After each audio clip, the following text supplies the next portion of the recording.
Bismillahirrahmanirrahim. Assalamualaikum warahmatullahi wabarakatuh. Salam sejahtera bagi kita semuanya. Alhamdulillah. Selamat pagi semuanya. Selamat datang para peserta latihan bersama BEP virtual KPI Komisariat Pondok Kelapa dan sekitar. Latihan yang ke 1976. Kamis 19 Januari 2026. Sebelum kita mulai, kami akan membacakan susunan acara terlebih dahulu. Aktifkan mikrofon atau mute peserta selama latber berlangsung. Yang kedua, pemandu melakukan unmute secara mandiri atau tuan rumah akan mengambil alih dan melanjutkan memandu bagi pemandu yang bermasalah koneksi internet. Ketujuh, jika peserta menggunakan dua perangkat, maka salah satu perangkat speakernya agar dimatikan. Kedelapan, peserta yang datang terlambat langsung mematikan audionya dan melakukan gerakan pemanasan sebelum mengikuti seri berjalan. 9, peserta yang meninggalkan latihan sebelum penutupan agar melakukan gerakan penutup secara mandiri. Dan yang terakhir, pemandu hendaknya menggunakan ritme standar agar dalam memandu tidak terlalu lambat dan tidak terlalu cepat. Demikianlah.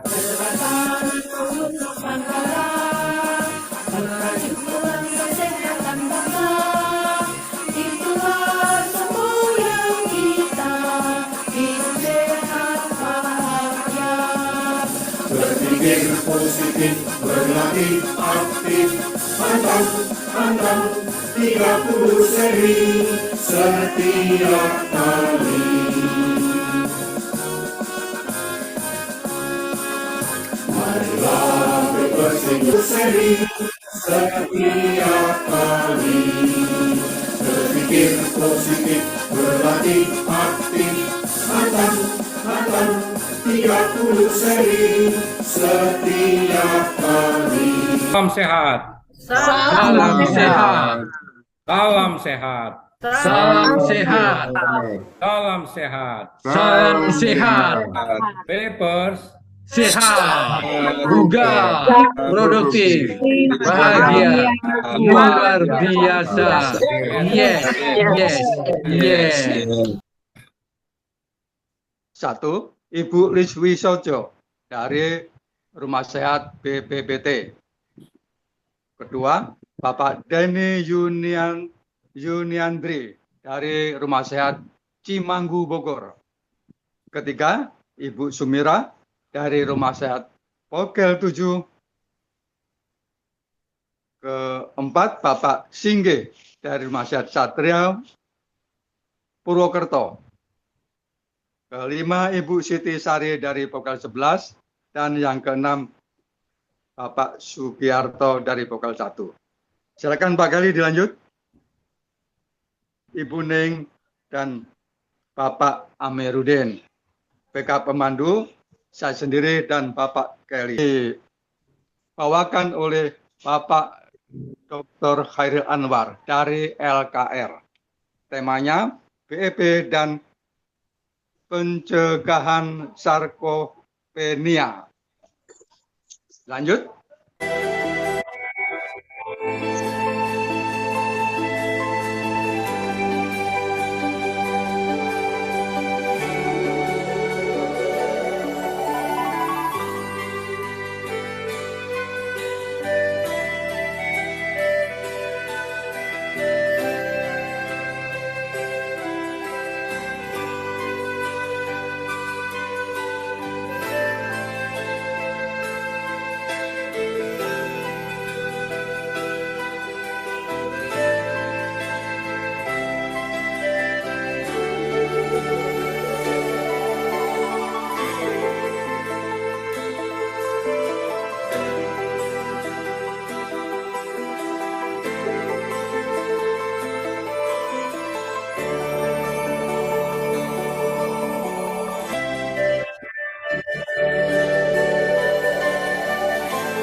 Assalamualaikum warahmatullahi wabarakatuh. Selamat Waalaikumsalam. pagi, salam sejahtera bagi kita semua.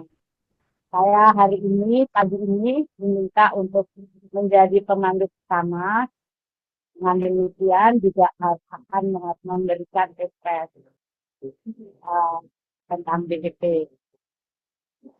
Baik, jadi gini, seperti kita ketahui bahwa BEP ini maksudnya secara kita sebenarnya terkenal BEP ini terkenal sebagai yang dimaksudkan dengan self healing. Jadi bisa menyembuhkan secara dari diri sendiri gitu. Nah, sebenarnya penyebab yang menjadi penyebab daripada penyakit-penyakit itu adalah pola hidup. Jadi seperti kita ketahui, pola hidup itu terdiri dari pola pikir yang pertama, yang kedua adalah pola makan dan minum, dan yang ketiga adalah pola nafas. Dan ketika pola pikir misalnya itu dengan pikiran negatif itu sangat menyerap energi. Sehingga kalau kita ada pikiran dan sebagainya akan membuat menjadi apa yang namanya jadi kita agak sulit gitu untuk bangkit kembali. Dan kemudian yang kedua yaitu tentang pola makan.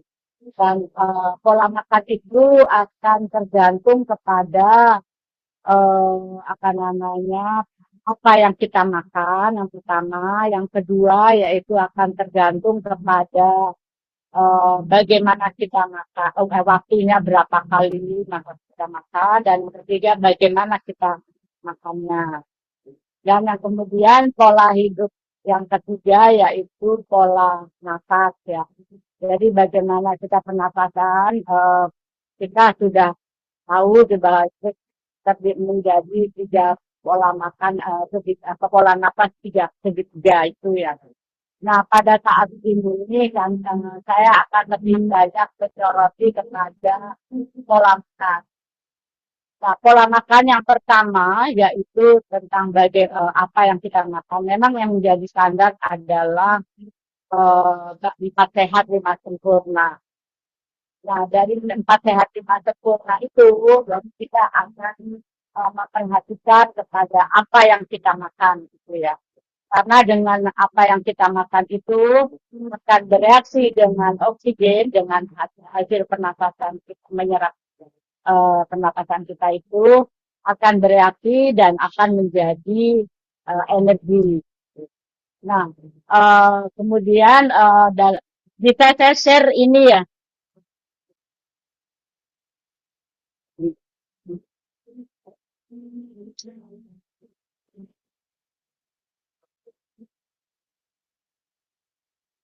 Bundeng, saya bisa share ini. Di co-host, Bu. Oh, nggak bisa ya.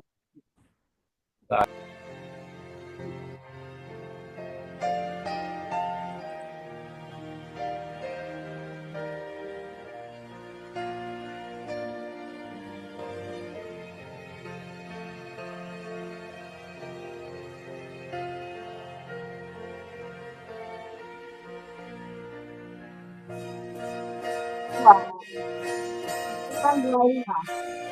Hari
Suaranya kok hilang ya?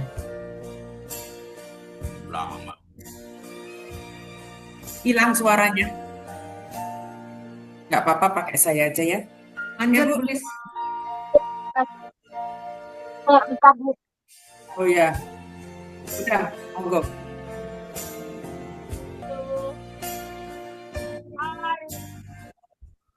Gesek, gesek, tarik tangan ke belakang, buang.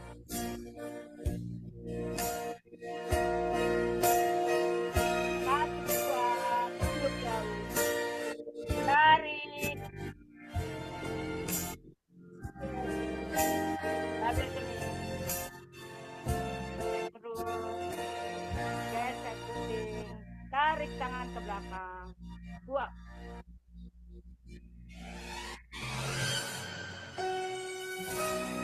Satu, tiga, tarik. Tangan kaki depan. Tangan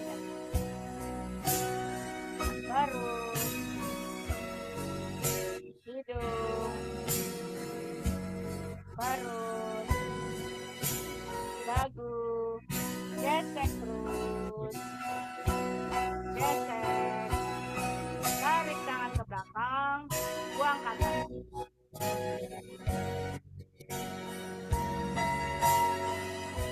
Dua, satu, tarik. Gesek terus.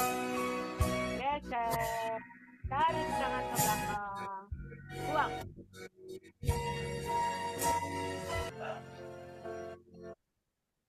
Tiga, satu, tarik. Gesek terus, gesek, tarik tangan ke belakang, buang. Empat, dua, tunduk jauh, tarik, jauhil kening, gesek terus, gesek, tarik tangan ke belakang.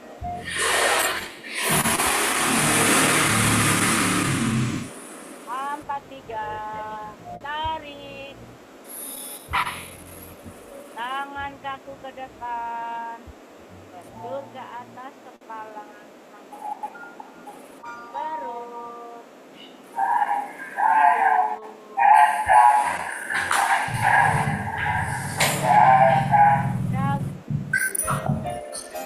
Gesek perut, gesek, tarik tangan ke belakang, buang ke atas.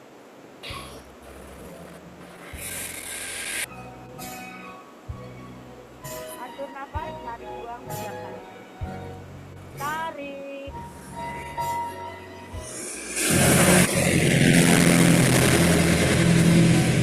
Tarik. Buang. Tarik. Buang. Terima kasih. Satu-satu. Tarik. Gesek perut. Gesek putih. Tarik tangan ke belakang. Buang. Satu, dua, tunduk jauh. Tarik. Jauhil kening. Gesek perut. Gesek putih. Tarik tangan ke belakang. Buang.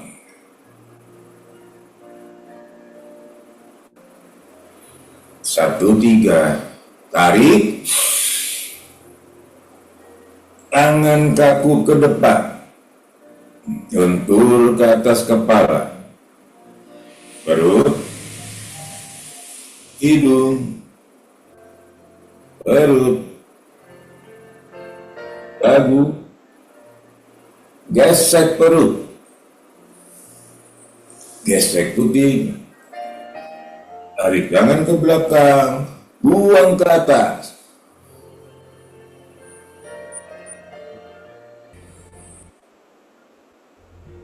41. Tarik. Gesek perut. Gesek puting. Tangan ke belakang. Buang. 42. Tunduk jauh. Tarik. Jalur kening. Gesek perut. Gesek puting. Tarik tangan ke belakang. Buang. 43. Tarik. Tangan kaku ke depan. Lentur ke atas kepala. Perut. Hidung. Perut. Dagu. Gesek perut. Gesek puting. Tarik tangan ke belakang. Buang ke atas. 51. Tarik. Gesek perut. Gesek puting. Tarik tangan ke belakang. Buang.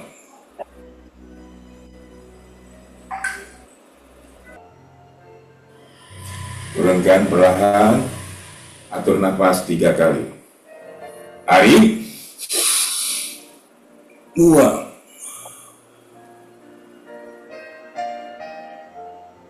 Tarik.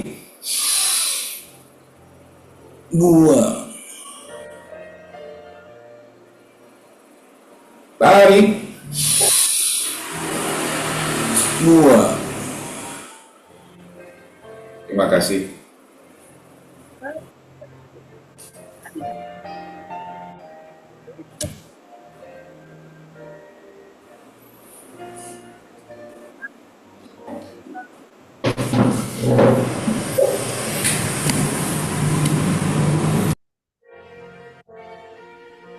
Suaranya ngilang ya. Lanjut Pak Singgih. Gesek perut. Suaranya belum gesek, belum dipencet. Belum. 1,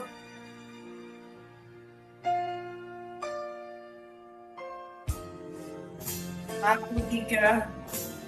Tarik. Tangan kaku ke depan. Lentur ke atas kepala. Perut. Hidung. Perut. Dagu. Gesek perut. Malah dimatiin. Gesek puting. Jangan Pak. Baik tangan ke belakang. Buang ke atas. 21.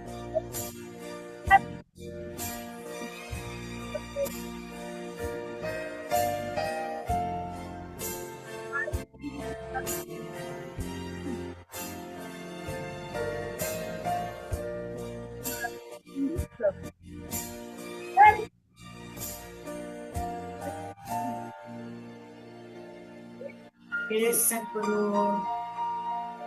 Gesek. Tarik ke belakang.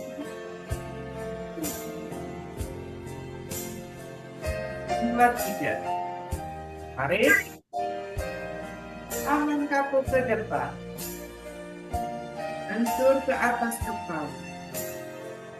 Perut. Hidung. Perut.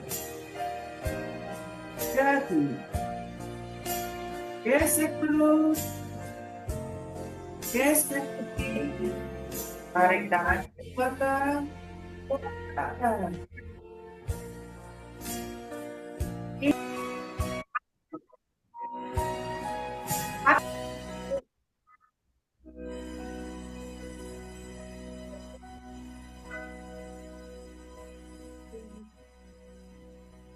Perut. Dagu. Gesek perut. Gesek puting.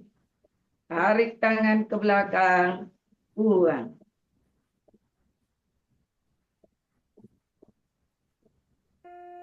41. Tarik.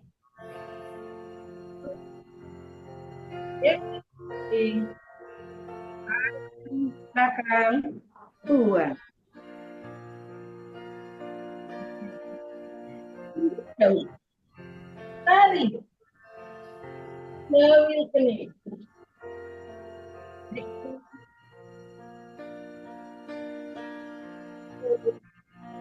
Tarik belakang.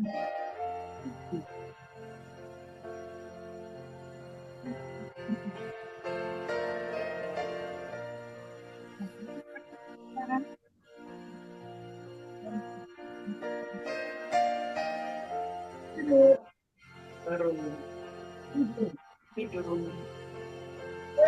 Lalu gesek perut. Sebelah sebelah. Buang. 5. Lebar.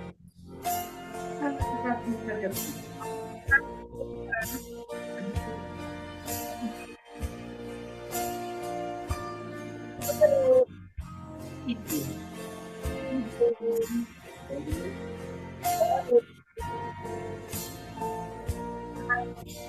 Besar. Besar. Tarik. Tarik.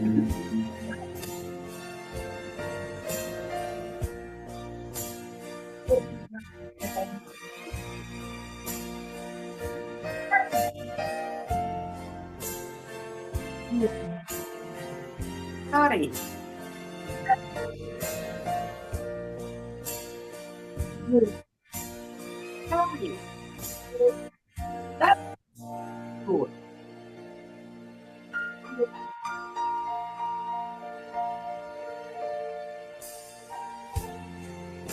Satu, tarik, gesek perut, gesek, tarik tangan ke belakang, buang. 1, 2, duduk jauh, tarik, jabir kening,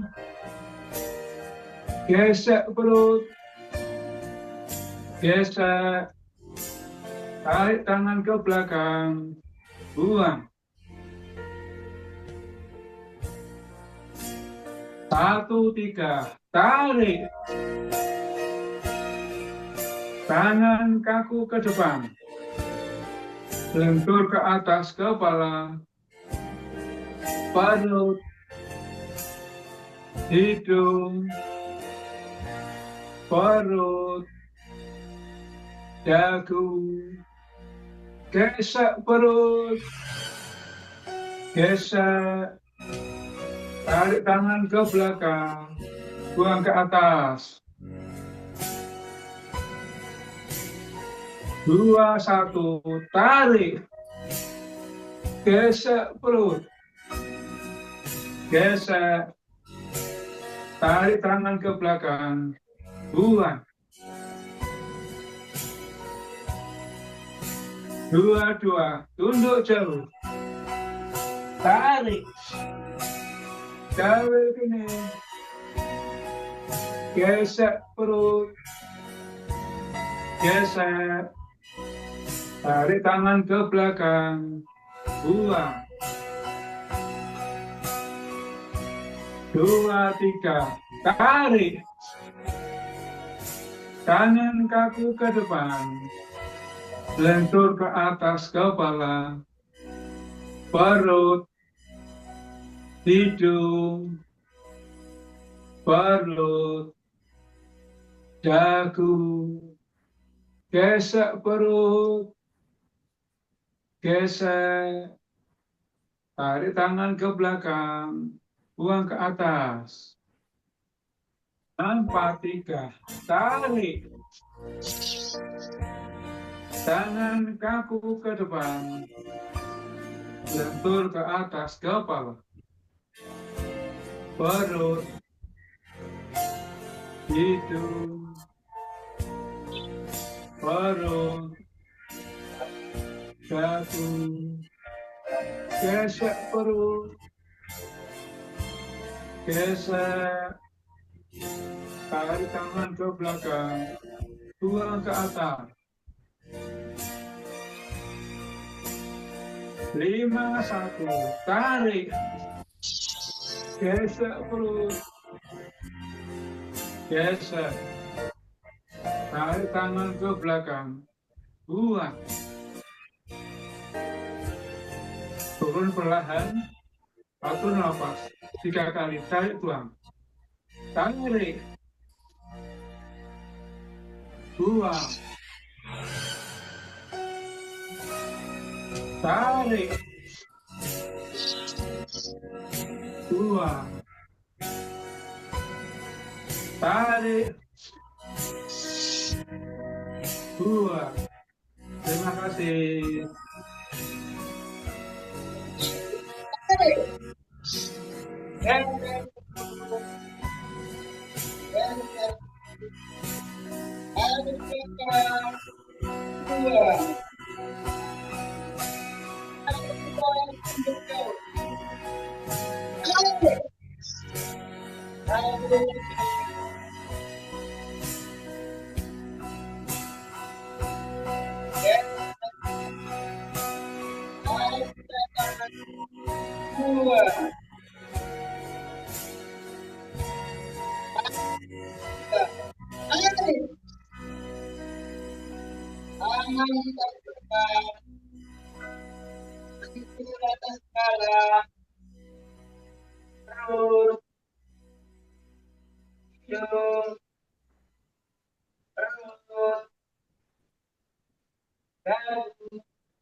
gesek perut, gesek kaki, tarik ke belakang, buang, 4, 3, tarik, tangan kaki ke depan, berat kepala, perut,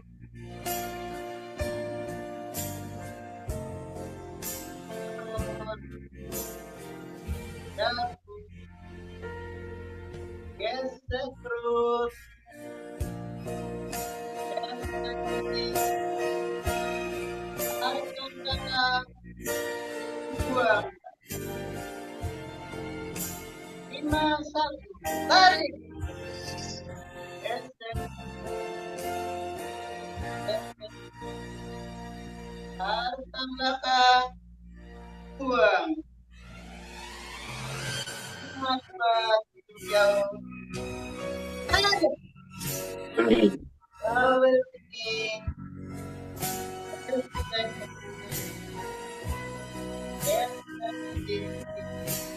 tarik ke belakang, buang, 5, 3, tarik, tangan kaki ke depan, berat kepala, hidup,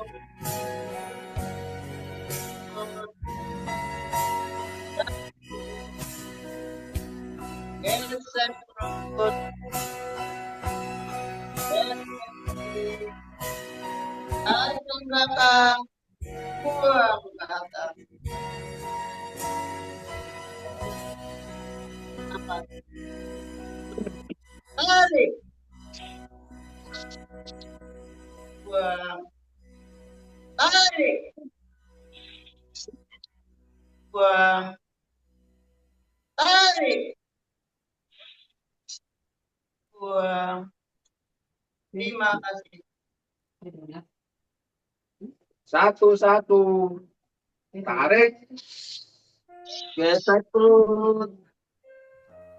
Gesek kuping. Tarik tangan ke belakang. Buang. 1, 2, tunduk jauh. Tarik. Jauh kening. Gesek perut. Gesek kuping. Tarik tangan ke belakang. Buang. 1, 3. Tarik. Tangan jatuh ke depan. Lentur ke atas kepala. Perut. Hidung. Perut. Dagu. Gesek perut. Gesek kuping. Tarik tangan belakang. Buang ke atas.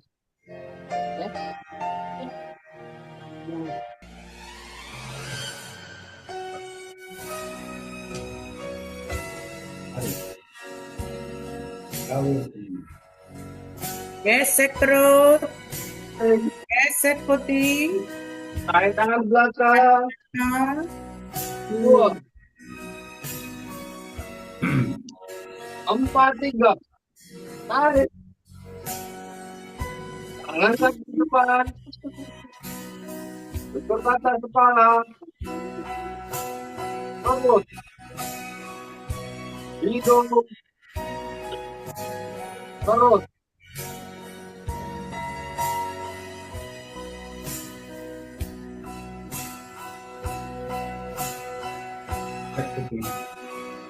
Tarik tangan ke Tarik belakang. tangan belakang. buang ke atas. Ini 1, Satu. tarik, Tarik. Gesek perut. Gesek kuping. Tarik tangan ke belakang. Buang.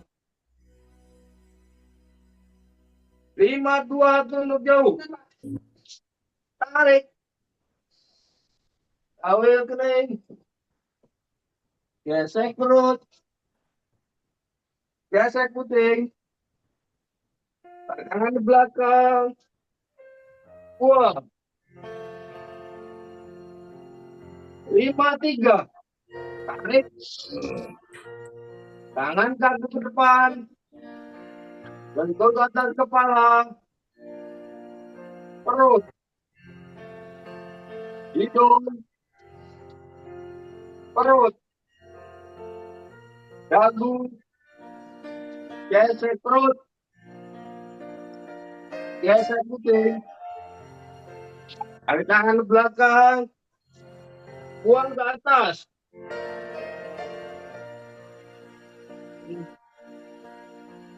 Gerakan penutup. Tarik. Buang. Terima kasih. Assalamualaikum warahmatullahi wabarakatuh. Selamat pagi dan salam kenal dan salam sehat untuk semua. Pada pagi hari ini meneruskan bincang-bincang yang seperti kami selalu yang sudah dimulai dengan oleh Pak Supriyadi. Saya mengambil topik tentang BEP tentunya hubungannya dengan sarkopenia dengan penurunan massa otot. Untuk itu saya mohon izin pakai share PPT. Ya.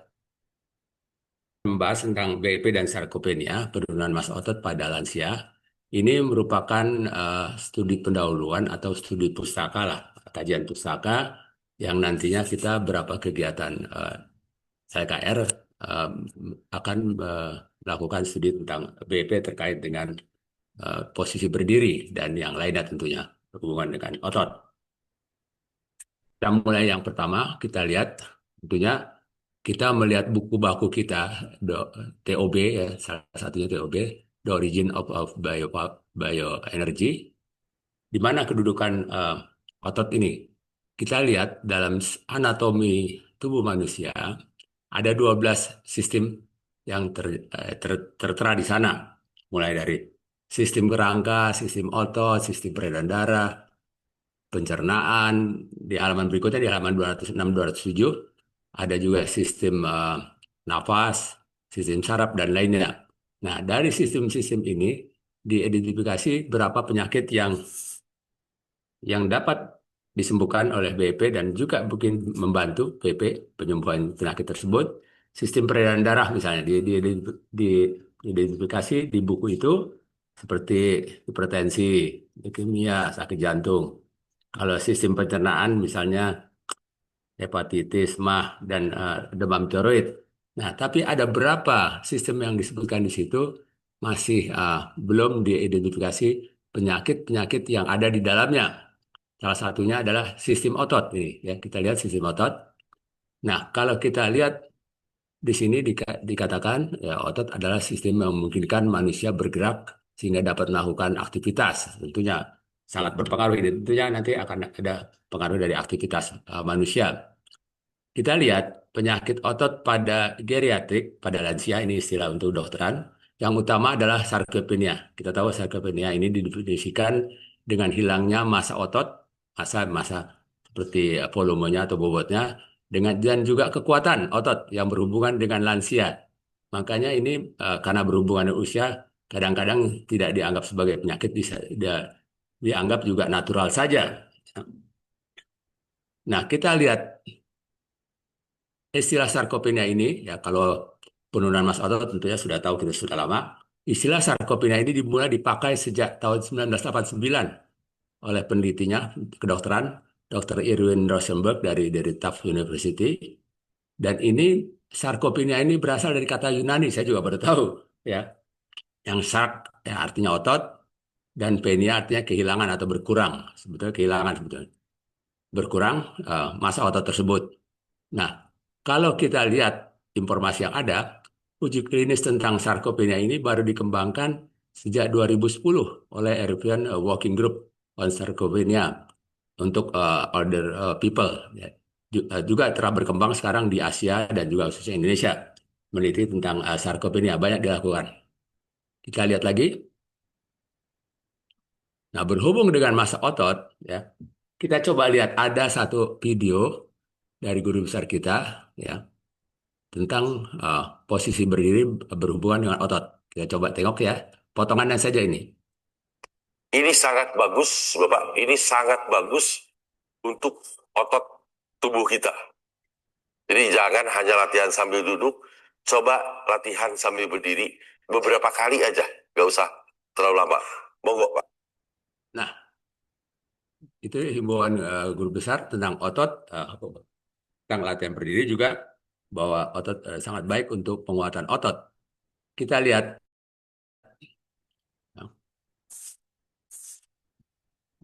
Kita lihat sekarang sedikit tentang saya kutip dari Geatric, publikasi Geatric ini September tahun 2010, sudah cukup lama, 15 tahun yang lalu, ya.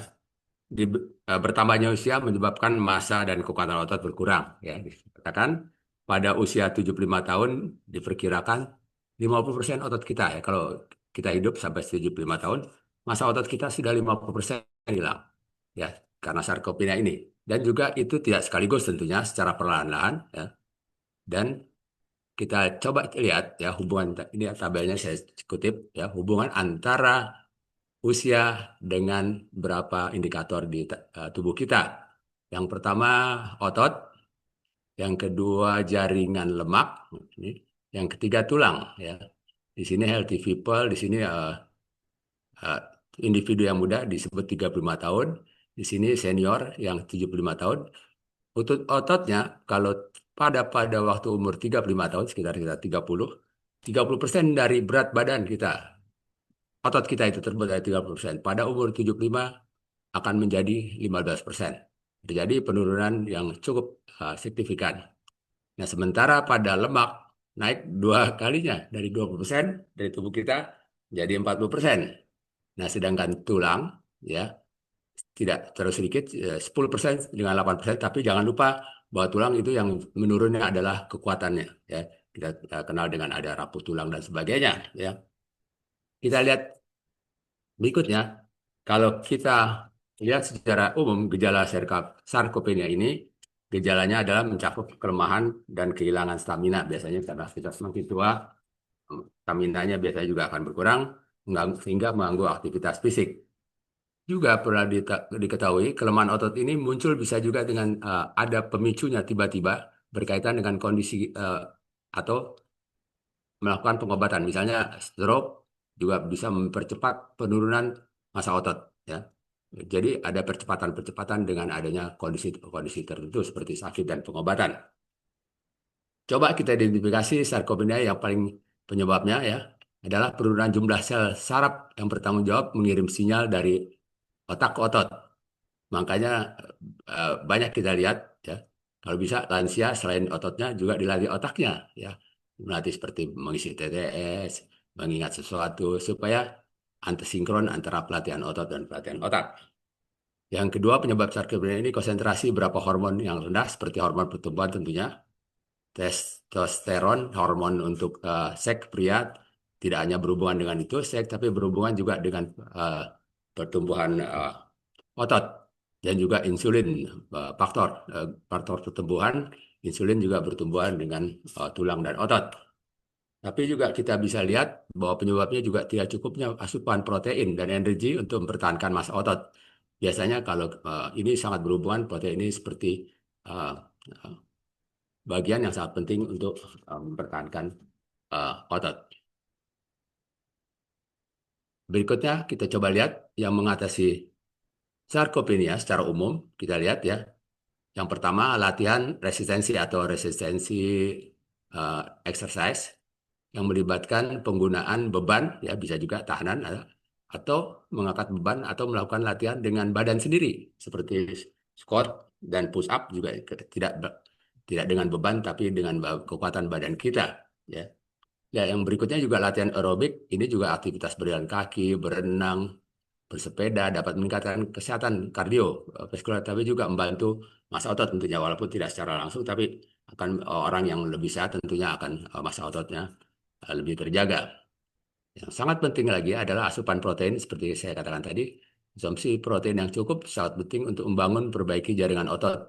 Tadi ada disebut sumber proteinnya daging, lemak tanpa lemak, ikan, telur, produk susu, kacang-kacangan, biji-bijian. Tentunya yang kita tahu itu adalah sumber protein yang kita ketahui secara umum.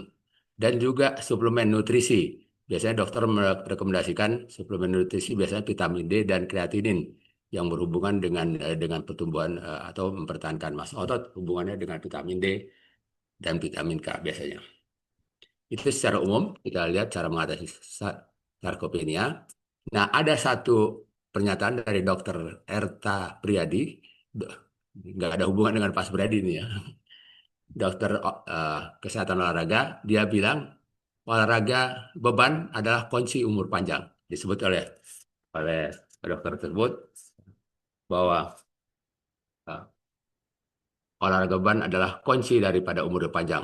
Jadi kita bisa lihat otot disebutkan oleh dokter tersebut, otot dipertahankan fungsinya dengan diberi tantangan. Jadi kita berikan tantangan untuk otot ini, kita latih dengan kekuatan atau dengan beban. Ya, disebutkan latihan beban yang dilakukan dengan benar, dengan baik dan benar tentunya 2-3 hari per minggu, di mana latihan otot tersebut sekitar 2-30 menit saja, seperti latihan squat dan sebagainya, dapat meningkatkan metabolisme tentunya, memperkuat tulang, mengurangi tekanan darah, ya, dan juga kadar gula darah, dan menekan resiko pikun dan demensia. Nah, kita lihat, saya dapat ada saya dari reference tentang pentingnya mempertahankan kekuatan otot, ya. Kalau kita lihat di sini kekuatan otot di sumbu berdiri tegaknya, sumbu usia. Nah, kita lihat pada masa pertumbuhan, biasanya tentunya otot pertumbuhan dengan baik. Kita lihat anak-anak muda daripada sampai umur 34 tahun bisa melakukan latihan otot yang sangat baik. Ya. Setelah masa dewasa, sekitar 30-40 dekade 40-an, dia mulai turun. Nah, apa perbedaannya? Perbedaannya kalau yang orang yang aktif pelatihan itu, dia penurunan massa ototnya bisa melandai, bisa melambat. Ya. Dengan latihan-latihan yang baik, tentunya dia bisa melambat pertumbuhan masa ukuran kekuatan otot. Tapi kalau yang populasi yang tidak aktif, orang yang tidak aktif, akan cepat menurunnya. Ya. Di sini lebih cepat penurunannya, mungkin masa 30, sebelum 30 tahun, dan pada umur-umur tertentu, misalnya pada lansia umur-umur 60 tahun, dia sudah disabilitas, sudah harus bantuan orang lain. Ya. Jadi inilah yang harus kita pertahankan, sehingga kita bisa lebih lama, lebih mandiri dari kekuatan otot tersebut. Ya. Jadi rentang ukuran kekuatan otot yang membedakan dua populasi ini. Nah, sekarang kalau kita lihat angka prevalensi sarkopenia di Indonesia, ini saya kutip dari satu jurnal, ya, tidak begitu bervariasi, ya. Dikatakan 1 sampai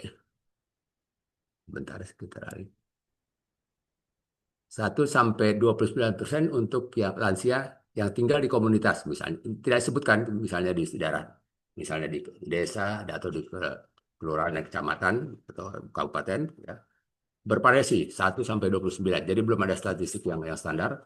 Tapi kalau diamati di Panti Wereda, ya, tempat tinggal jangka panjang, itu bisa 14 sampai 33%. Tentunya banyak dari Panti Wereda, ya, memang tempat berkumpulnya orang-orang tua di situ. Jadi cukup besar.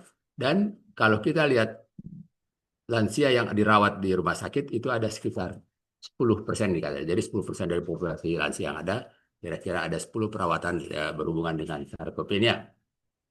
Itu statistiknya kira-kira, belum ada statistik yang baku. Dikatakan Indonesia kira-kira 10% lah dari usia yang lansia yang ada gejala sarkopenianya. Nah, sekarang apa hubungannya dengan BEP?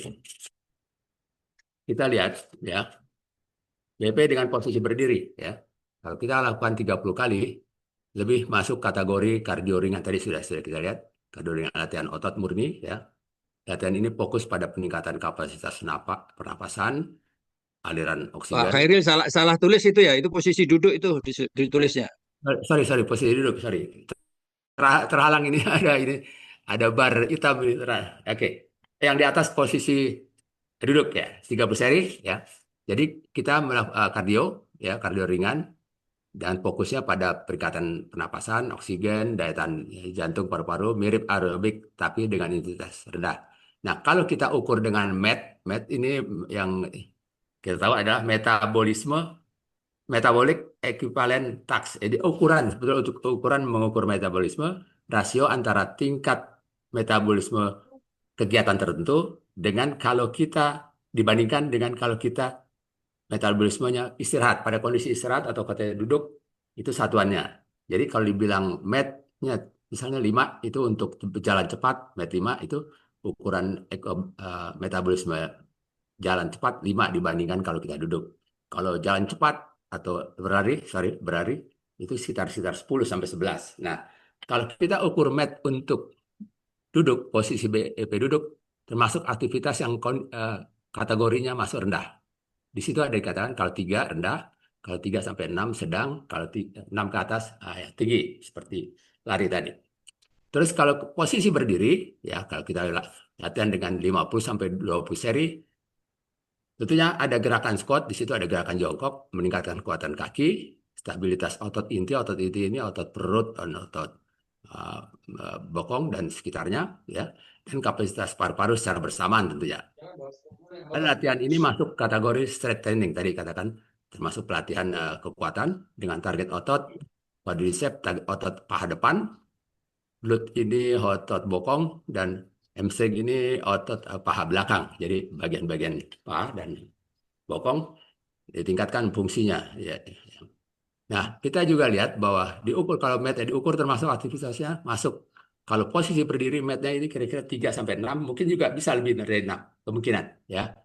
Kita ukur individu biasanya bisa sekitar 6, kalau yang sangat aktif mungkin metabolisme sangat baik bisa lebih dari 6.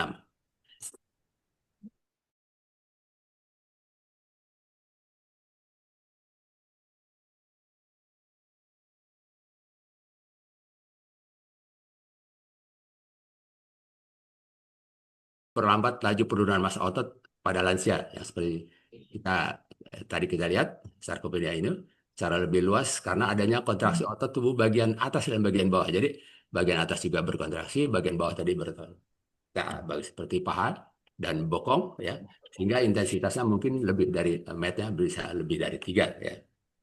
Nah, karena latihan BP ini posisi berdiri cukup berat untuk lansia, walaupun banyak manfaatnya, maka latihan ini perlu dilakukan secara hati-hati tentunya, secara bertahap sesuai dengan kemampuan atau kondisi masing-masing individu.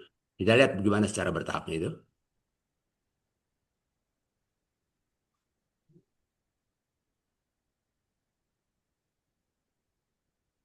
Nah, ya, tahapan latihan tersebut adalah sebagai berikut, ya.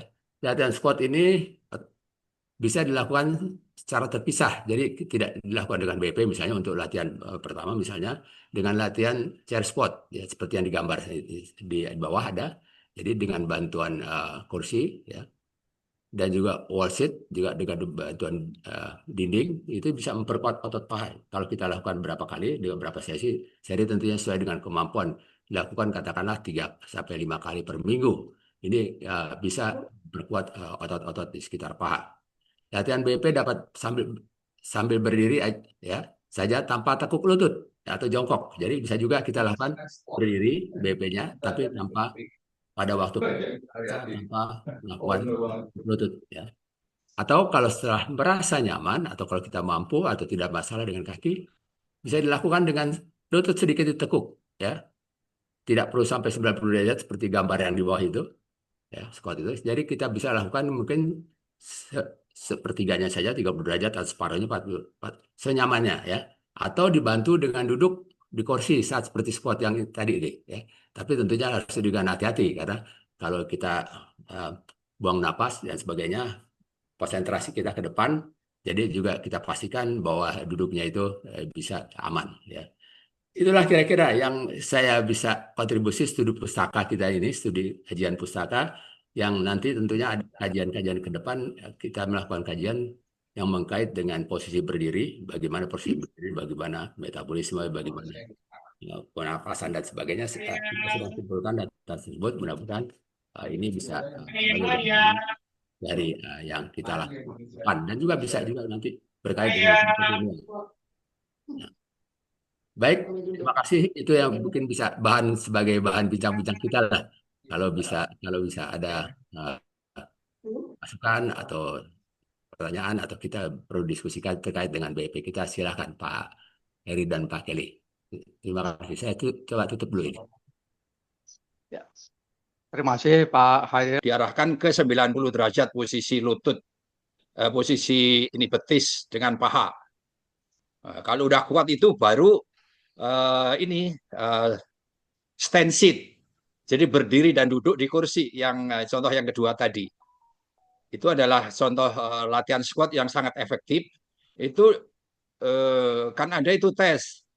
Kalau kita punya kekuatan oke dalam 15 detik, berapa ya? Dalam 30 detik mampu 13 kali. Itu udah dianggap oke gitu. Kalau lebih banyak dari itu berarti lutut kita makin kuat. Jadi untuk latihan dengan posisi berdiri, jadi dipersiapkan dengan squat ya, yang tadi Pak Khairil sudah sampaikan, wall squat dulu, kemudian stand sit ya, dengan menggunakan kursi ya. Nah, kalau dua-duanya sudah oke, kemudian squat, free squat. Jadi tanpa tembok, tanpa kursi, kemudian kita tekuk lutut. Tapi ini yang paling penting, jangan sampai lututnya maju di depan kaki. Jadi yang kita tekuk itu adalah lutut kita, kemudian badan kita ke belakang. Ya, jangan sampai kemudian kita badannya maju ke depan. Itu tidak secara fisiologis dan morfologis kurang baik. Itu aja Pak Heri, tambahan dari saya. Dan terima kasih Pak Khairil untuk kajiannya ini. Ini sangat-sangat baik untuk mempersiapkan berlatih dengan posisi berdiri. Dan saya ingatkan bahwa berlatih posisi berdiri ini karena mempunyai nilai aerobik, ada potensi pembakaran lemak setelah 20 menit. Ingat, kita akan menghadapi bulan puasa sebentar lagi. Kalau kita latihan sore, glukosa kita di dalam darah sudah habis. Jadi tidak berarti kita akan lemes pada saat latihan BIP karena ada potensi untuk membakar lemak. Lemak cadangannya itu nggak akan habis dalam tubuh kita. Terima kasih.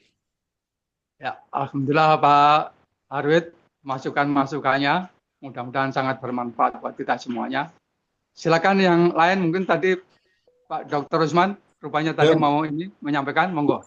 Saya kira mungkin satu-satu aja, mungkin ada respons dari Pak Anwar. Baik, Pak Usman.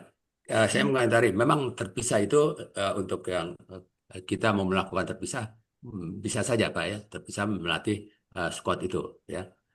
Tentunya biasanya lansia tidak berani langsung melakukan dengan squat, tentunya bisa dilatih dengan terpisah secara perlahan ya. Yang kedua tentang efektivitas BEP, squat dengan BEP kita lakukan secara berdiri, itu kita coba amati dari tadi guru besar.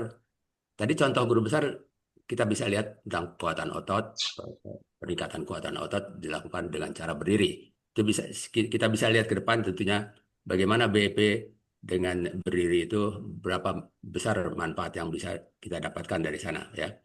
Terus tentang Pak Haru tadi katakan tentang indikator-indikator tentang kekuatan itu ada untuk mengetes sarkopenia ini sebetulnya ada berapa kriterianya yang disebut SARC-F itu diadopsi dari Eropa tadi ke Asia juga ke Indonesia. Jadi ada indikator-indikator berapa kekuatan jalan, berapa kekuatan naik duduk berdiri, berapa kekuatan naik tangga, berapa kekuatan jalan cepat dan sebagainya. Itu ada indikatornya, tapi tidak saya ceritakan detail di sini. Itu bisa tahu bahwa kita telah mengalami sarkopenia kalau nilainya sekian.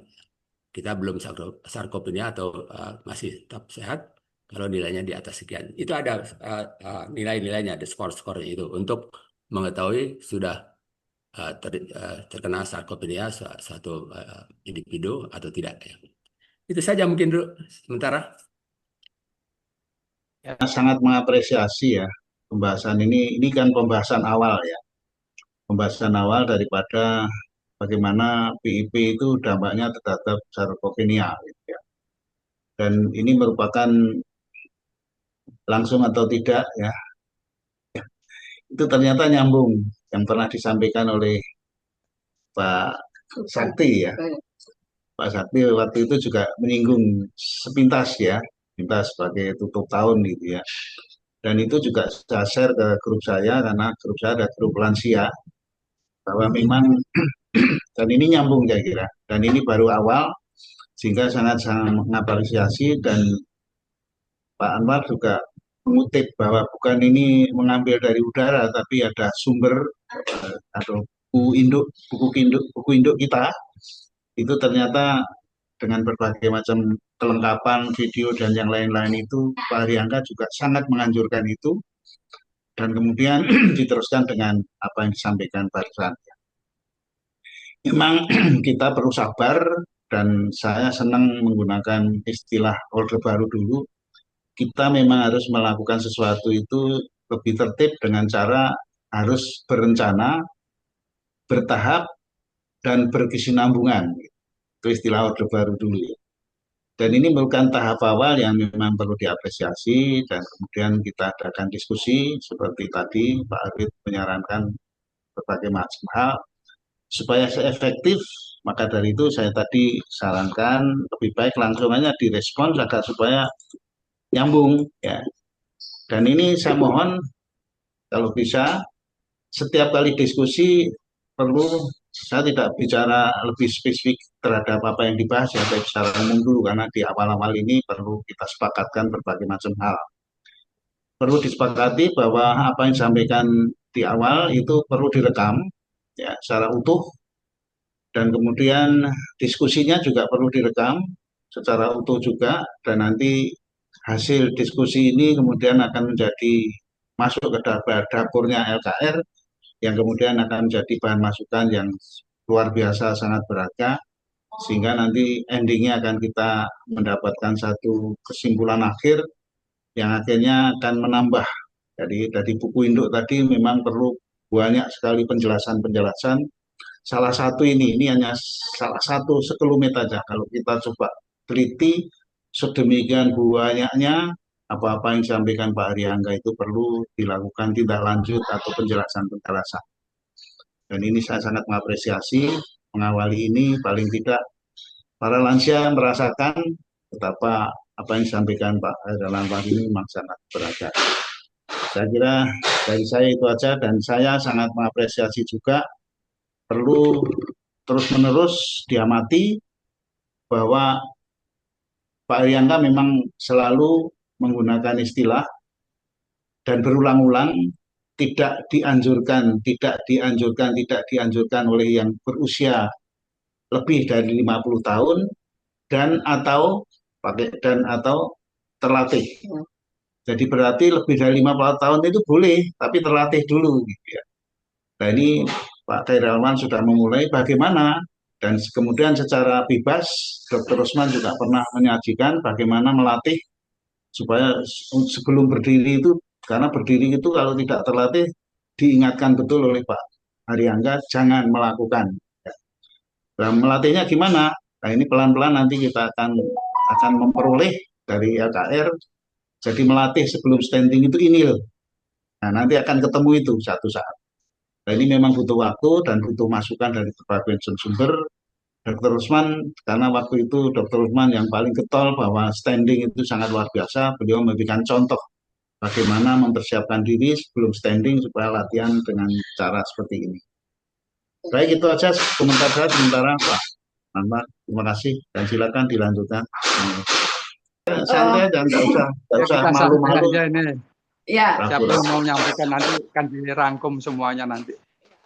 Jadi saya ingin menyampaikan ini apa ya testimoni saya ya.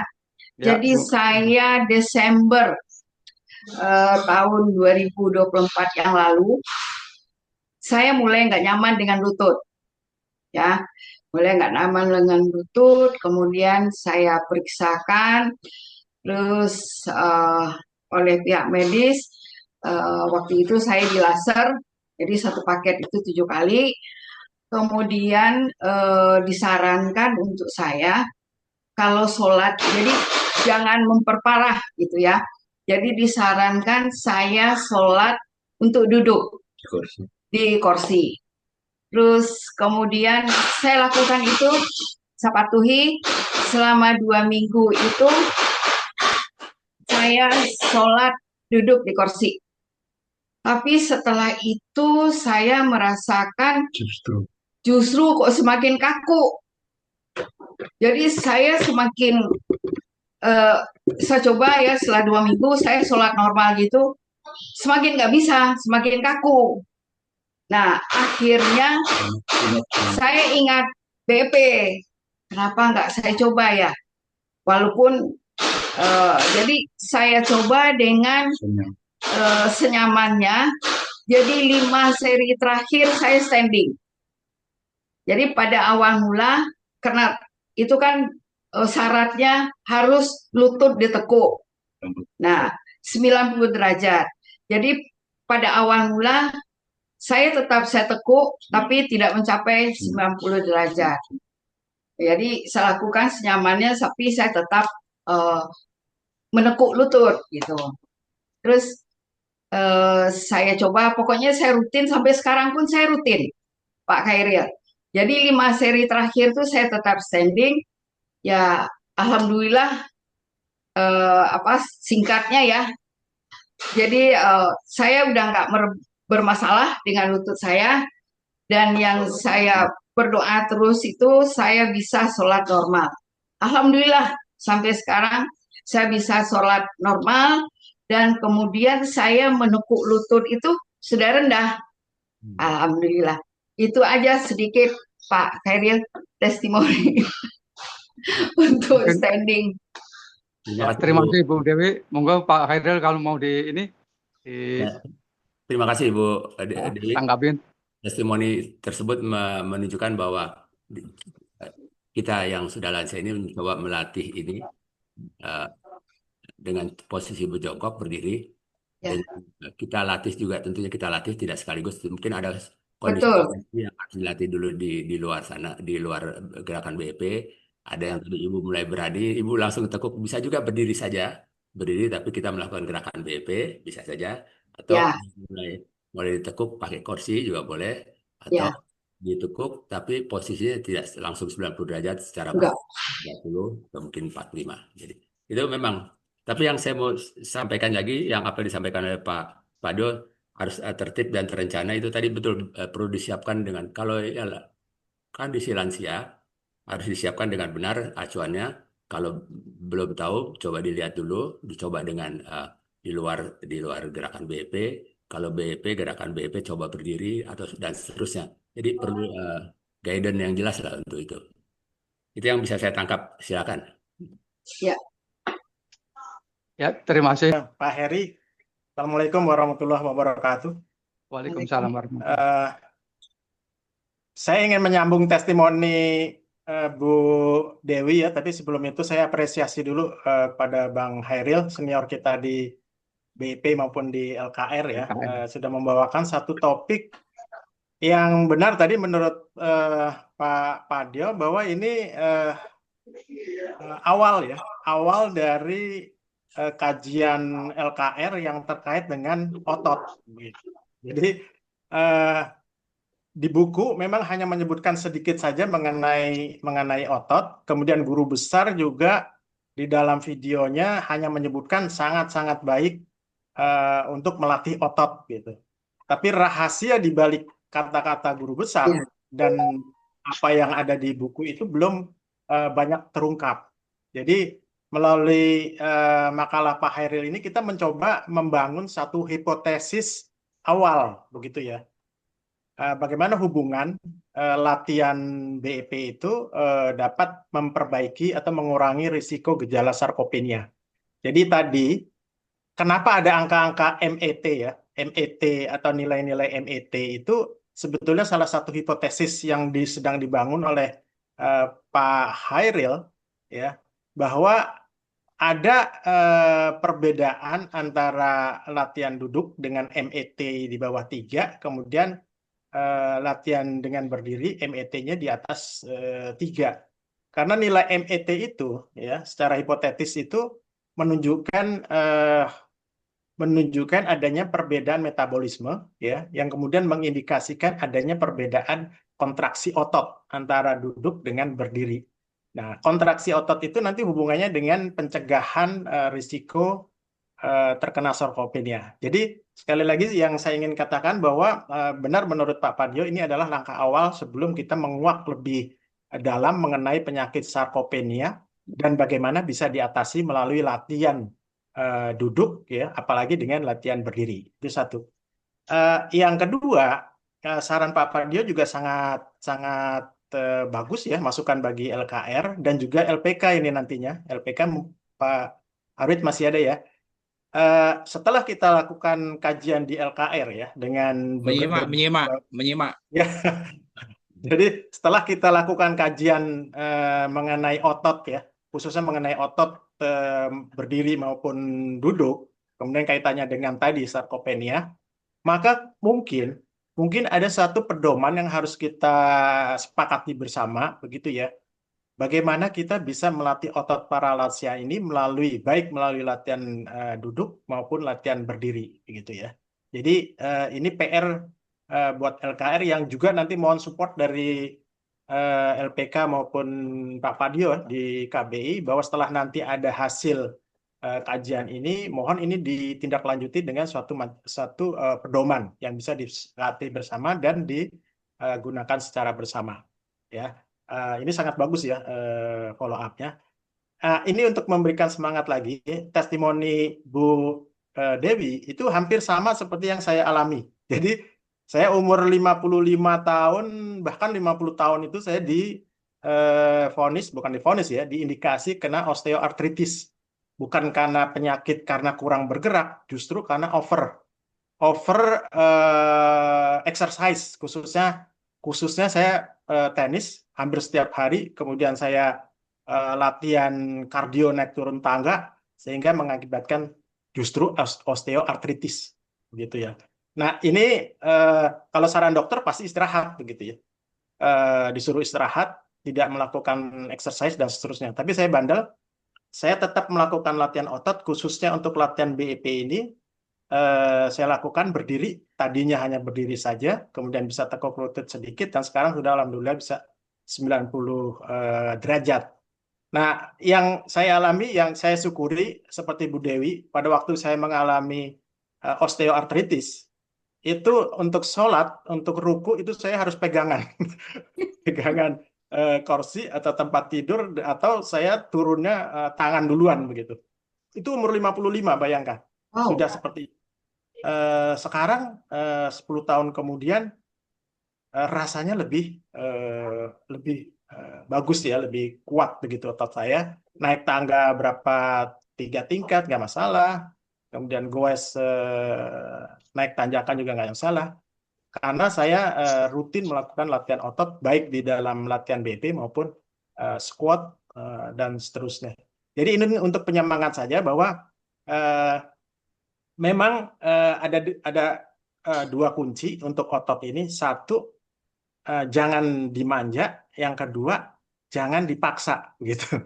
Jadi kasusnya seperti saya, kalau dipaksa itu mengakibatkan hal yang buruk. Tapi kalau dimanja, tadi Bu Dewi bilang, itu justru tidak akan memperbaiki massa dan kekuatan otot gitu. Jadi itu saja kuncinya, jangan dimanja, tapi juga jangan dipaksa. Ya. Terima kasih Pak Arwid dan Pak Padio dan teman-teman sekalian. Baik, nyambung, saya robot. Istilah terakhir itu saya tertarik, ya. Jangan dipaksa, tapi jangan dimanja. Ya. Itu Pak HCA itu selalu mengulang-ulang nyaman, ya. Tapi punya target, ya. Sepintas itu seolah-olah kok punya nyaman, kok tak punya target. Misalnya contoh lah, ya, waktu olah nafas. Jadi kalau jangan dipaksa. Kalau tidak kuat, buang saja. Tidak kuat, buang saja, gitu kan. Tapi di sisi lain, beliau mengatakan harus punya target.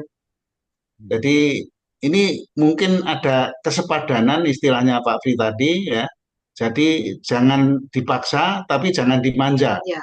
Jadi oleh karena itu kita perlu punya target, tapi ya jangan memaksa. Dan beliau mengatakan lagunya Rhoma Irama berulang-ulang, makanya saya tidak pernah lupa itu, jangan terlalu gitu ya. Jangan terlalu sedikit, jangan terlalu banyak. Nah, antara tiga terminologi tadi saya anggap bahwa memang itulah PEP gitu ya. Dan yang berikutnya saya melihat semakin jelas kita mensyukuri ya bahwa dengan lahirnya LKR untuk melengkapi lahirnya terlebih dahulu LPK dan kemudian itu juga melengkapi dengan lahirnya BIPers ya itu sehingga saya melihat ada tiga komponen ya komponen peneliti dan research sebagai dapur untuk bagaimana keaslian BIP itu bisa dipertahankan sampai kapanpun dan kemudian setelah digodok melalui LKR kemudian ada implementatornya yaitu LPK. Karena LPK akan memproduksi pelatih-pelatih yang ujung-ujungnya akan melatih masyarakat. Sehingga ada tiga komponen, LKR, kemudian LKR, dan kemudian LPK, dan kemudian masyarakat atau BIPers. Nah, tiga komponen ini saling isi-mengisi dan perlu saling kontrol satu dengan yang lain pada perjalanan yang akan datang. Sehingga nanti masyarakat tidak dibingungkan oleh berbagai macam hal karena memang belum ada sesuatu yang terbarukan. Mudah-mudahan kita perlu membahas lebih jauh.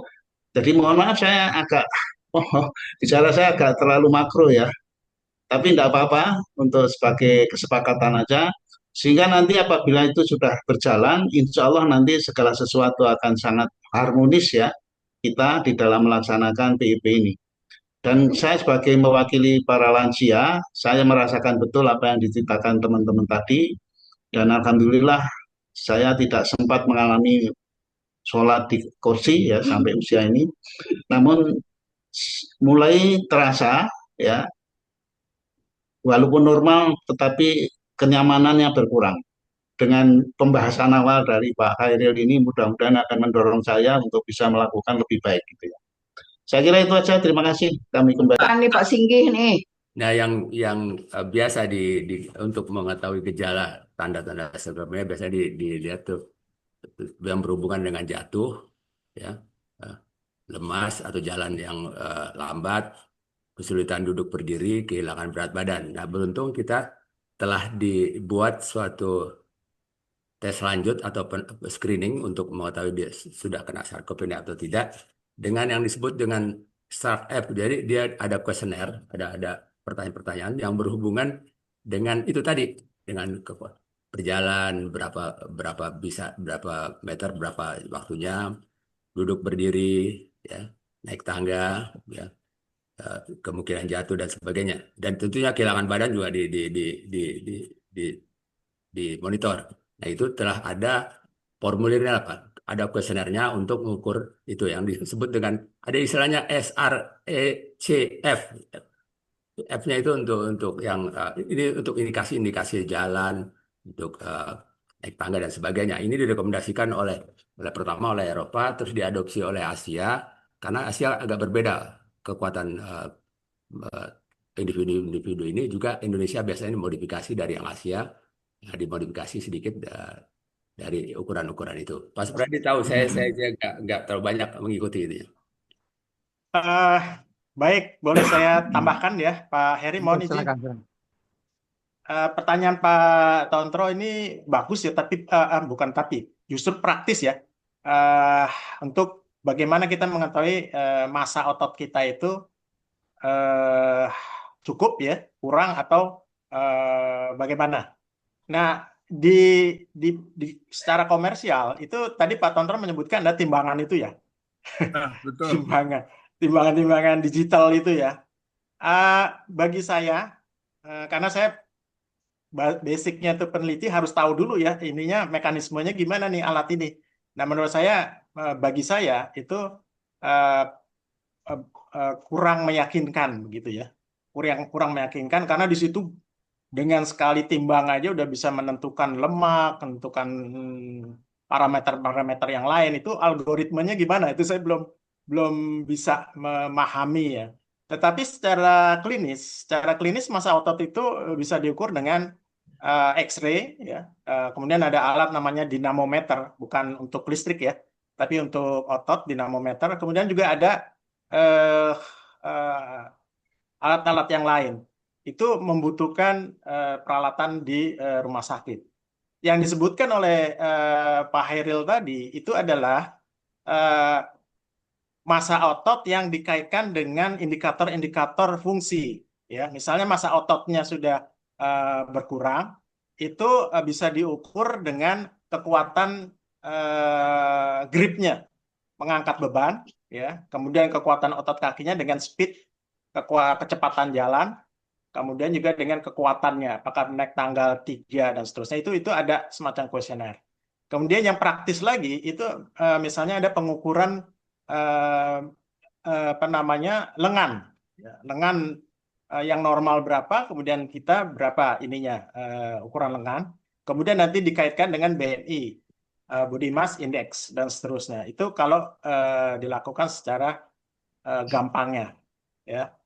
Kalau mau tepat memang harus melalui alat lab, ya, melalui alat lab. Nah, yang disampaikan Pak Hairil itu untuk nyambung, insya Allah ya, ini kalau diizinkan oleh KBI, Pak Padio, LKR akan melakukan semacam survei, ya, semacam survei terhadap pegiat BEP. Kita akan mengukur gejala sarkopenia terhadap responden pegiat BEP dan melalui kuesioner yang disebutkan oleh Pak Hairil, ya. Paling tidak kita mendapatkan gambaran bahwa BPERS-nya KBI ini, misalnya ya, sekian persen sudah terkena gejala sarkopenia atau sekian persen dinyatakan sehat, ya. Nah, kalau misalnya mayoritas BPERS kita lansia sudah terkena gejala sarkopenia, maka treatment apa yang perlu kita lakukan melalui latihan BEP. Nah, itu nanti kaitannya dengan pedoman-pedoman yang perlu dibuatkan bersama antara LKR, LPK, dan KBI, sehingga kita bisa mengatasi masalah atau gejala penyakit sarkopenia. Nah, itu kira-kira kaitannya ya, Pak Tontro. Terima kasih. Sebetulnya ya itu ada kualitatif dan subjektif ya. Kalau boleh saya itu kan ya, Pak Hairil, mohon izin. Latihan jalan kaki itu secara keolahragaan ya, fisiologi keolahragaan itu bukan merupakan latihan kekuatan otot, bukan strength training istilahnya. Dia lebih ke kardio, ya. Tetapi untuk otot dia membantu dari sisi sirkulasi darah, ya, sirkulasi darah, sehingga otot itu diberikan nutrisi, ya, dan oksigen yang rutin. Sehingga kenapa orang yang rajin atau rutin latihan jalan kaki itu mempunyai kekuatan kaki yang stabil, ya, dari sisi itu. Tetapi kekuatan ototnya itu belum tentu, ya. Karena kalau saya misalnya ini saya bulan puasa biasanya cuma jalan kaki aja, ya, jalan kaki aja, karena saya nggak latihan BEP dan tidak goes.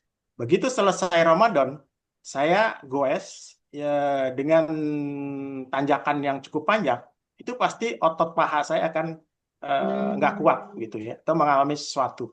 Nah, itu menandakan bahwa ada satu kekuatan otot yang berkurang karena saya tidak melakukan latihan otot secara khusus. Itu kira-kira Pak Tonto, bahwa latihan apapun, kardio dan seterusnya itu bisa membantu mencegah hilangnya kekuatan secara umum, ya, kaki. Tetapi begitu kita membutuhkan kekuatan yang lebih, misalnya untuk goes atau untuk jongkok, sujud dan seterusnya, apalagi untuk naik tangga, itu membutuhkan kekuatan otot yang berlebih.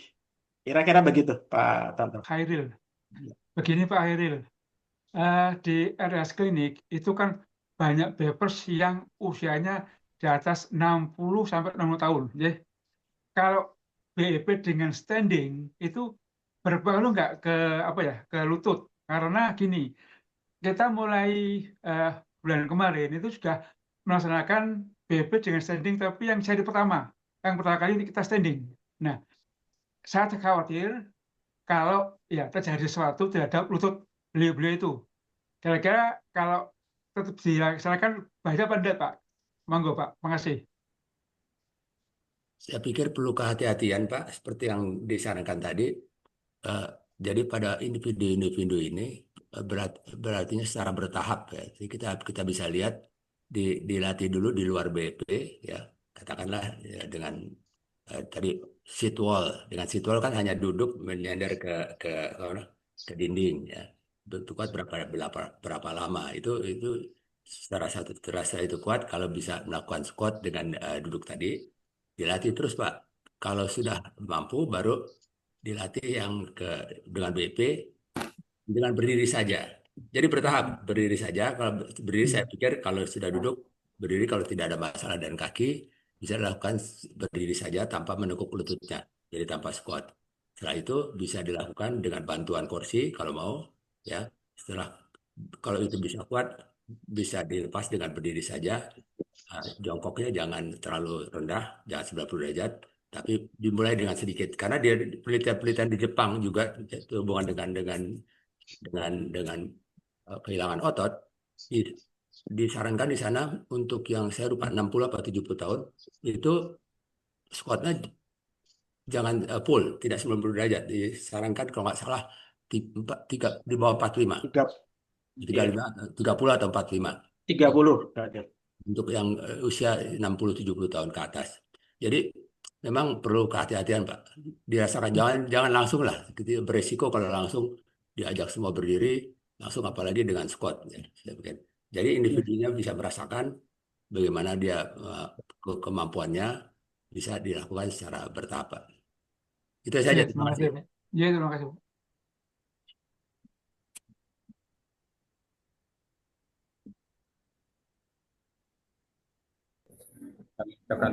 Terima kasih Pak Hairil Anwar dan Pak Pri sekaligus mendampingi.